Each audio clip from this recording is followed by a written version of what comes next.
जब मराठाओं को पता चला कि औरंगजेब ने छत्रपति संभाजी महाराज को मारने से पहले 40 दिनों तक उन्हें तड़पाया था, औरंग की इस अमानवीय हरकत ने मराठों के दिलों में आग लगा दी। इसके बाद मराठा क्षेत्र के सभी राजाओं के आंतरिक मतभेद गायब हो गए और केवल एक ही लक्ष्य बचा, औरंगजेब और मुगलों का विनाश। इधर रायगढ़ किले में इस कठिन समय के दौरान भी संभाजी के मृत्यु के अगले दिन ही 12 मार्च 1689 को रानी येसुबाई ने राजा राम महाराज का राज्याभिषेक करने का निर्णय लिया और अपने सभी मुख्य अधिकारियों को इकट्ठा करके सभी धार्मिक अनुष्ठानों के बाद राजा राम का छत्रपति के रूप में राज्याभिषेक कराया। ऐसा करके उन्होंने मुगलों को एक कड़ा संदेश दिया कि मराठा साम्राज्य अभी भी मजबूत है और लड़ाई लड़ने में सक्षम है, उनका छत्रपति अभी भी जिंदा है।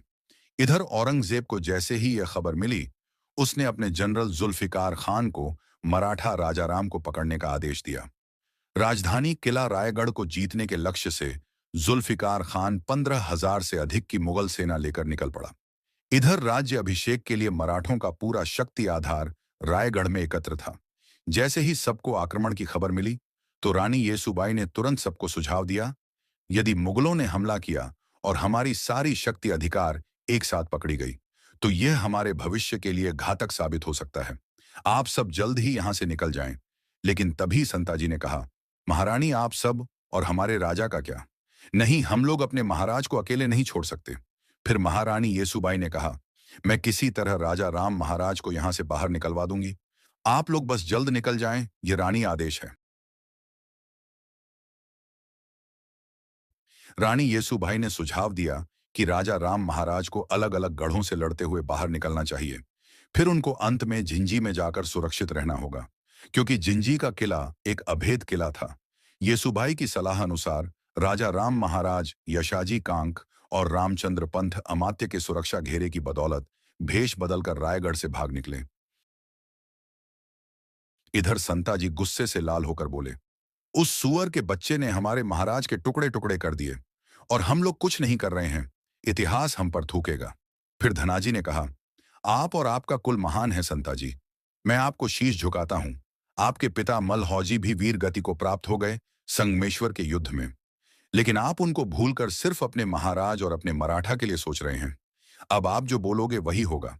फिर क्या होना था? अब ऐसी आग लगने वाली थी कि औरंगजेब की नींद उड़ने वाली थी। औरंगजेब बाहर निकलकर देखता है कि मराठा के दो बब्बर शेर संताजी और धनाजी और उनके साथी पागलों की तरह मुगलों को काट रहे हैं। उस रात गोरिल्ला युद्ध के उस्ताद मराठों ने सिर्फ 2,000 योद्धाओं के साथ औरंगजेब की विशाल मुगल सेना पर हमला कर दिया। संताजी और उनके मराठों ने उग्र शेरों की तरह हमला किया और मुगलों को बेरहमी से मार डाला। हमले के दौरान मुगल सैनिक डर के मारे चिल्लाने लगे। गुस्से में आकर औरंगजेब अपनी तलवार निकालता है और मराठा सैनिकों को मारने लगता है। तभी अचानक उसके सामने संताजी खड़े दिखते हैं, बिल्कुल गुस्से में लाल। संताजी का चेहरा मुगलों के खून से लथपथ था। उस समय औरंग भी गुस्से में था। दोनों एक दूसरे की तरफ युद्ध करने के लिए बढ़ते हैं। संताजी के एक तलवार की वार से ही औरंग वही गिर जाता है। जैसे ही संताजी उसको मारने वाले होते हैं, अचानक मुगल सैनिकों की ढेर संताजी को उलझा देती है। मौके का फायदा उठाकर औरंगजेब अपनी जान बचाकर भाग जाता है। मराठों ने एक के बाद एक मुगल लाशों का ढेर लगा दिया। मराठों ने औरंगजेब के सारे निजी तंबू में भी आग लगा दी। उस दिन उसके साम्राज्य का गौरव चकनाचूर हो गया और उसे हमेशा के लिए कायर करार दे दिया गया। एक प्रतीकात्मक जीत के रूप में मराठों ने औरंगजेब के तंबू से 2 सोने के शिखर उठाए और उन्हें सिंहागढ़ किले के ऊपर रख दिया। अगली सुबह जब औरंगजेब ने युद्ध के मैदान को मुगल लाशों से अटा पड़ा देखा, तो वह अविश्वास में बुदबुदाया, या अल्लाह, ये मराठे किस मिट्टी के बने हैं? वे ना थकते हैं, ना झुकते हैं, ना पीछे हटते हैं। क्या हम उन्हें नष्ट करने की कोशिश करते हुए कहीं खुद ही तो नष्ट ना हो जाएं? औरंगजेब इस अपमान से कभी उभर नहीं पाया। इधर मुगल कमांडर जुल्फिकार खान ने रायगढ़ किले पर कब्जा कर लिया, लेकिन राजाराम वहां से तब तक तो निकल चुके थे। लेकिन मुगलों ने संभाजी राज्य की 2 माताओं, उनकी पत्नी येसुबाई और दादी छत्रपति शिवाजी महाराज की पत्नी सकबबाई के साथ उनके पुत्र शाहू जी को बंदी बना लिया। जुल्फिकार खान तुरंत सभी कैदी को औरंगजेब के पास ले गया।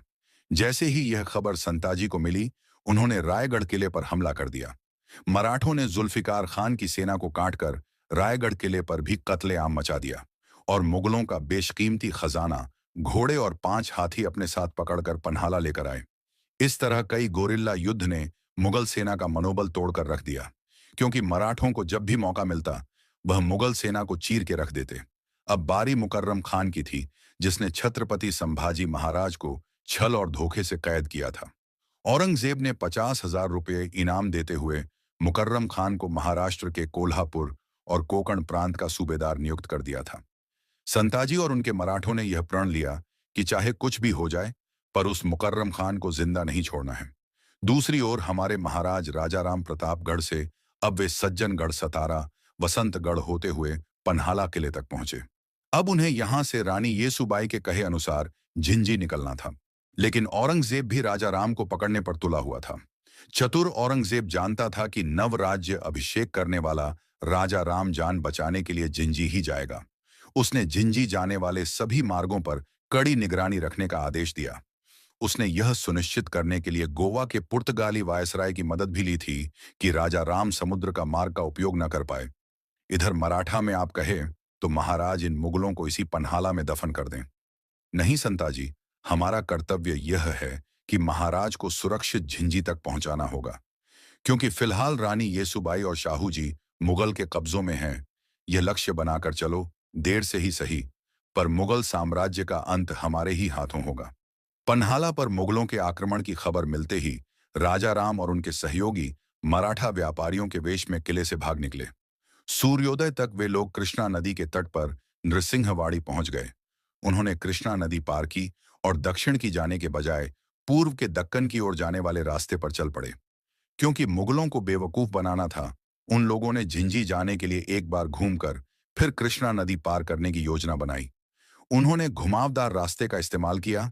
महाराज की शिमोगा यात्रा गोकक सवा दटी नवलगुंड, अनेगरी लक्ष्मी शवर हावेरी और हिरे केरूर से होकर गुजरी। शिमोगा पहुंचने से पहले लक्ष्मेश्वर परगना से गुजरते समय वहां के मुगल अधिकारियों को उनकी यात्रा की भनक लग गई और वे अपनी सेना के साथ उनके दल का पीछा करने लगे। यहां उनका सामना वरदात नदी से हुआ।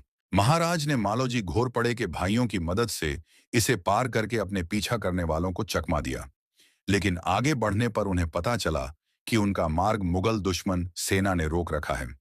ऐसी कठिन परिस्थिति में छत्रपति शिवाजी महाराज से प्रशिक्षित शक्तिशाली योद्धा संताजी जगताप और रूपाजी भोसले अपने राजा की रक्षा के लिए तैयार हो गए। शत्रु सेना को रोकने की जिम्मेदारी संताजी जगताप को सौंपकर राजाराम महाराज रूपाजी भोसले के साथ आगे बढ़ गए। एक सिपाही तेजी से दौड़कर आता है और कहता है, महाराज, भारी मुगल सेना हमारी ओर तेजी से बढ़ रही है।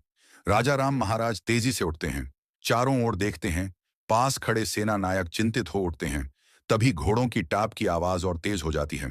महाराज, हमें तुरंत निकलना होगा। मुगल सेना हमें चारों तरफ से घेर रही है। इससे पहले कि मराठा सैनिक कुछ कर पाते, अब्दुल्ला खान की विशाल सेना चारों दिशाओं से हमला कर देती है। तलवारें टकराने की आवाज, घोड़ों की हिनहिनाना गूंज उठते हैं।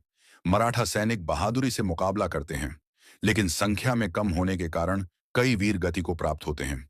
अब्दुल्ला खान कहता है, राजा राम को जिंदा या मुर्दा पकड़ो, किसी भी हालत में भागने ना पाए। मराठा योद्धा अंतिम सांस तक लड़ते हैं और आखिरकार अब्दुल्ला खान की सेना सभी मराठा सेना को बंदी बना लेता है और फिर उन्हें बीजापुर किले में ले जाया जाता है। आखिरकार मराठाओं का राजा राजाराम हमारे कब्जे में है। औरंगजेब को संदेश भेजो कि मराठों का खेल खत्म। एक मुगल सैनिक कहता है, हुजूर पहले पहचान की पुष्टि कर ले। अब्दुल्ला खान, क्या मतलब? राजाराम हमारे सामने खड़ा है। सैनिक बंदियों को जबरन घसीटकर सामने लाते हैं, लेकिन उनमें से कोई भी राजाराम नहीं होता। अब्दुल्ला खान का चेहरा अचानक गंभीर हो जाता है। धोखा, यह कैसे हो सकता है? तभी एक घायल मराठा सैनिक हंसता है। उसकी आंखों में चमक और चेहरे पर वीरता झलकती है। राजाराम महाराज, तेरे हाथ कभी नहीं आएंगे। मराठा साम्राज्य को खत्म करने का सपना मत देख। अब्दुल्ला खान गुस्से में कहता है, राजाराम, इस बार तो तू मेरे हाथों से बच गया, लेकिन बहुत जल्द मैं तुझे तेरे बाबा साहेब और भाई के पास भेजूंगा। मराठाओं ने एक बार फिर मुगलों को चकमा दे दिया था। अब्दुल्ला खान के घमंड को करारी शिकस्त मिली, लेकिन मुगलों का कहर अभी खत्म नहीं हुआ था। अब्दुल्ला खान ने उन सभी सड़कों पर अपने जासूस तैनात कर दिए थे जिनसे राजा और उनके लोग यात्रा करने वाले थे। राजा राम महाराज और उनके लोग मुगल जासूसों से बचने के लिए आगे की यात्रा में घोड़ों का उपयोग करना छोड़ दिया। इसलिए वे सामान्य यात्री, तपस्वी, संत, व्यापारी, भिखारी आदि बनकर आगे बढ़ते रहे। वे मुगल चौकियों से बचने में कामयाब रहे और मुगलों को चकमा देकर 300 किलोमीटर दूर बेंगलुरु पहुंच गए। वहां पहुंचते ही बेंगलोर में एक और घटना घटी जिसने मराठों के लिए खतरा खड़ा कर दिया। वहां का एक सहयोगी राजा राम महाराज के पैर धो रहा था और कुछ स्थानीय लोगों ने यह देखा। अब उस क्षेत्र में यह खबर फैल गई कि एक महत्वपूर्ण और उच्च पदस्थ मराठा आया है। देखते देखते यह खबर जंगल में भीषण आग की तरह फैल गई और स्थानीय मुगल थानेदार तक पहुंच गई। यह बात वहां पर स्थित खंडो बल्लाल को पता चल गया। उसने मराठों को सतर्क कर दिया। खंडो बल्लाल ने राजाराम महाराज से अनुरोध किया कि वे अपने अधिकारियों को इकट्ठा करें और दूसरे रास्तों से चले जाएं। मुगलों को भटकाने के लिए खंडो बल्लाल और कुछ अन्य लोग यहीं रुक गए। जब थानेदार पूछताछ करने आया तो उसने पाया कि महाराज वहां है ही नहीं। इसलिए उसने खंडो बल्लाल और अन्य लोगों को जंजीरों में जकड़ दिया और पूछताछ करने लगा। हुजूर, अगर राजा राम यहां होता तो मैं खुद आप सबको सूचित कर देता। तुम्हें क्या पागल कुत्ते ने काटा है जो तू अपने राजा को अफसाएगा? बल्लाल ने कहा, राजा राम का परिवार मेरा भी दुश्मन है।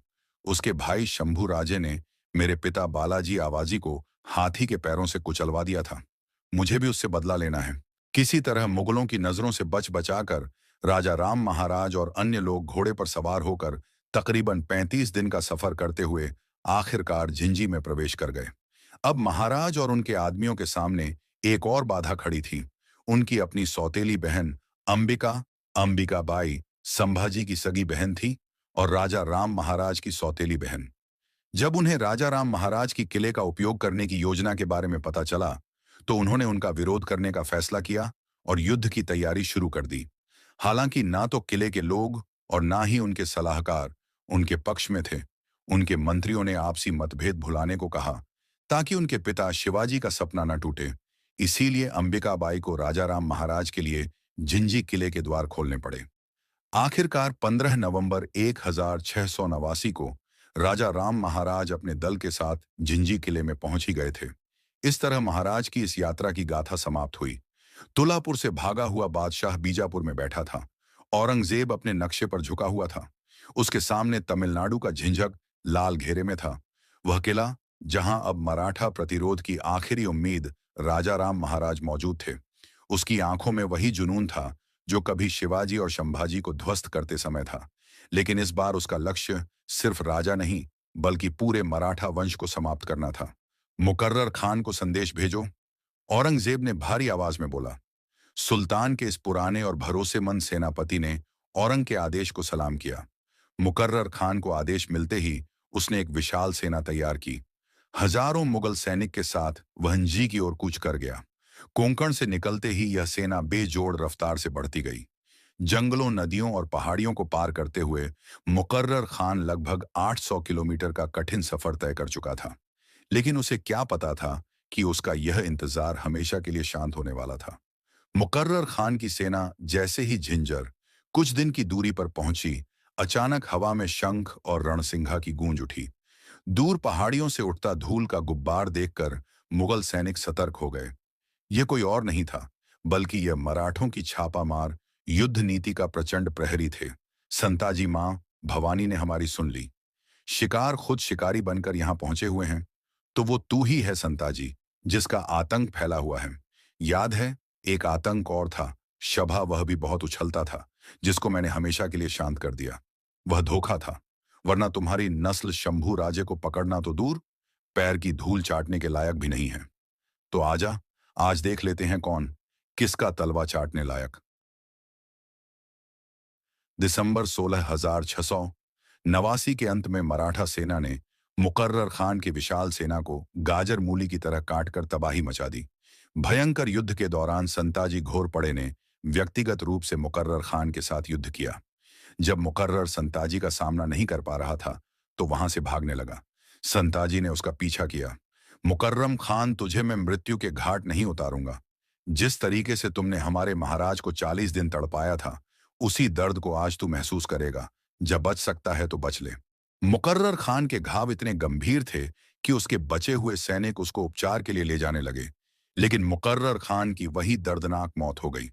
मुकर्रर खान की मौत के साथ मराठों ने छत्रपति संभाजी महाराज की शहादत का बदला लिया।